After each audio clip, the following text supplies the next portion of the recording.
Hello all, మీ ఇంట్లో ఇప్పుడే పుట్టిన పిల్లలు నియోనేట్స్ ఉన్నట్లయితే ఈ వీడియో మీకోసమే. సో ప్రతి ఒక్కరికి వినికిడ్ అనేది తల్లి గర్భంలో ఉన్నప్పుడు 24 వారాలు అనగా 4 నుంచి 5 నెలల సమయంలోనే పూర్తి వినికిడితో పుడతాం మనందరం. అందుకని మన పురాణాల్లో కూడా ప్రహ్లాదుడు, అభిమన్యుడు వీళ్ళందరూ తల్లి గర్భంలో ఉన్నప్పుడే పురాణాల గురించి, లేకపోతే వాళ్ళ యొక్క పవర్స్ చక్రవ్యూహంలోకి ఎలా వెళ్ళాలి అనేవి గర్భంలో ఉన్నప్పుడే తెలుసుకున్నారని వినే ఉంటారు. సో మీ బేబీకి కూడా పుడుతున్నప్పుడే సౌండ్స్ అని పూర్తిగా వినగలుగుతారు. వినికిడి ఈ నిమిషం మీ బేబీకి కొంచెం వినిపించట్లేదని మీకు ఏమైనా డౌట్ వస్తే తర్వాత ఎప్పుడో వస్తుంది, ఇప్పుడే కదా పుట్టింది అని మాత్రం దయచేసి అనుకోవద్దు.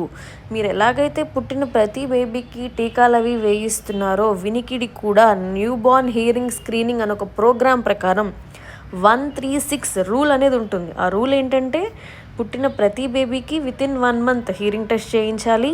ఏదైనా తేడా ఉంటే అప్పుడే వెంటనే తెలుసుకోవాలి, అదొక స్క్రీనింగ్ టెస్ట్ లాంటిది. ఆ తర్వాత 3 మంత్స్ ఏజ్లో కరెక్ట్గా ఎక్కడ ఏ లెవెల్లో, చెవిలో నరాలా, మెదడులో నరాలా, ఎక్కడ ఏ లెవెల్లో అనేది తెలుసుకోవాలి. అండ్ 6 మంత్స్ కల్లా ఏమైనా అంటే ఆ హీరింగ్ని మనం ఇంప్రూవ్ చేయడానికి కానీ ఇంకేమైనా చేయగలమా అనేది కూడా వితిన్ 6 మంత్స్ మీ బేబీ యొక్క హీరింగ్ బట్టి ఒక్కొక్క ప్రోగ్రాంలో మీ బేబీని ఎన్రోల్ చేసుకుని డాక్టర్ ఎలా చెప్తే అలా ఫాలో అవ్వండి. Don't neglect your child hearing. Thank